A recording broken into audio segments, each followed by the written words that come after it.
is my first vlog where I talk all about why Eric and I moved our Canadian lifestyles to London, England during a pandemic. Don't worry, I've got you covered. I've included a link in the description. Go check it out.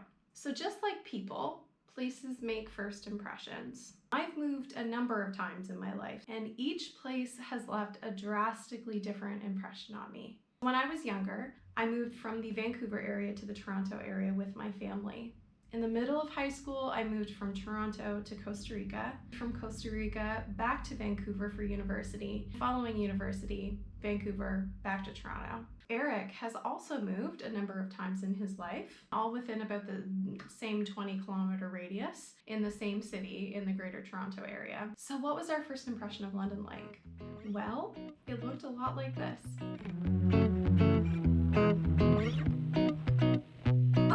What?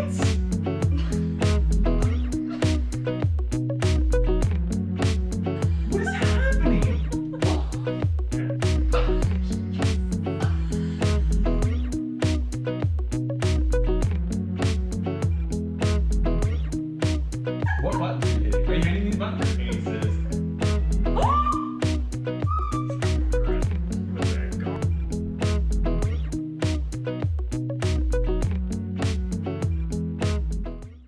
Yep, that's right. As you probably expected, we were in quarantine for 10 days. I mean, we moved during a pandemic. That's just par for the course. It's the way the cookie crumbles. That's the way the jelly jiggles. Let's make it a thing. Yeah, our first impression of London was pretty much the temporary accommodations we were living in and like what we could see from the balcony. The one contact we had with the NHS, front desk staff, that was it for the first 10 days. So when we were finally free, we walked everywhere. Walking all of London wasn't necessarily going to be possible. We very quickly learned how to use the transit system. We purchased our Oyster cards and we started taking the train, the tube, the rail, all of it. It was a really good opportunity for us to be able to see some of the best parts of the city without all the crowds. I have condensed our first impressions into 4 categories. There is a lot to say, and I'm brutally honest.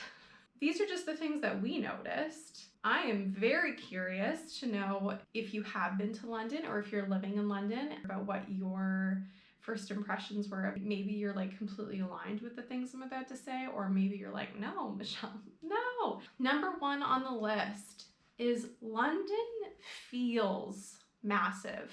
Despite moving from one of North America's largest cities, London feels bigger. We were not prepared for how expansive London really does feel.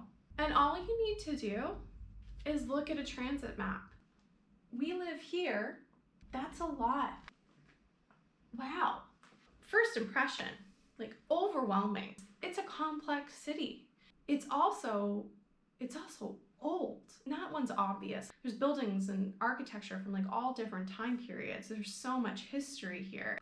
There's no downtown. They don't even refer to a downtown here. There's like central London. London technically is broken up into inner and outer London.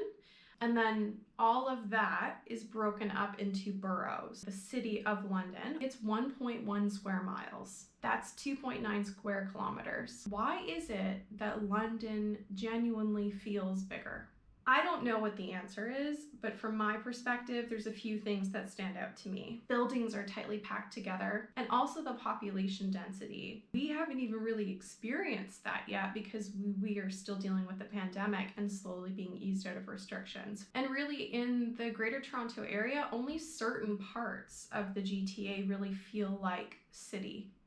When in London, everything sort of feels like city. Point number 2, London loves takeaway. And this is great. I also love takeaway. Sometimes you just don't want to go out. You don't want to cook. You don't want to do dishes. You don't want to do any of it. And that's okay. In London, there are plenty of options. Point number 3, this is very honest.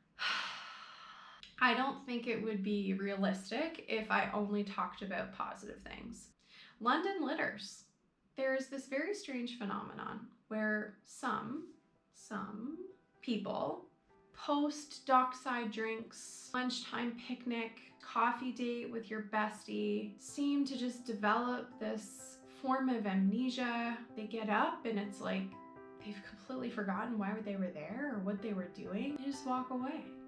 The coffee cup is like just left there alone, waiting to be picked up, placed in its rightful home where rubbish goes in the bin. Just left behind.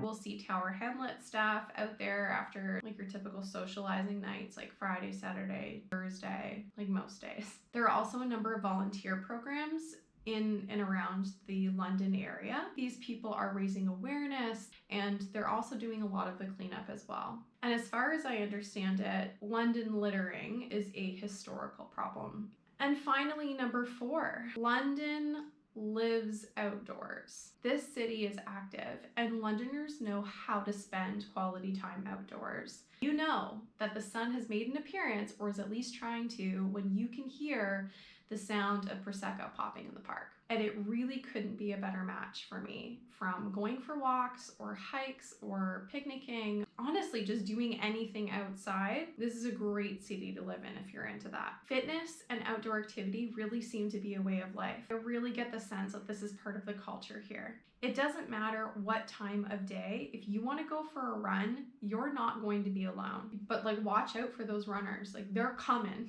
And they run, like, people run fast here is what I've noticed. Eric and I went for a run the other day. We went downstairs to do our regular workout on a Sunday and our gym was closed. I suggested we go for a run. Now, if you know Eric, you know, like, he's really not into running. He got into it.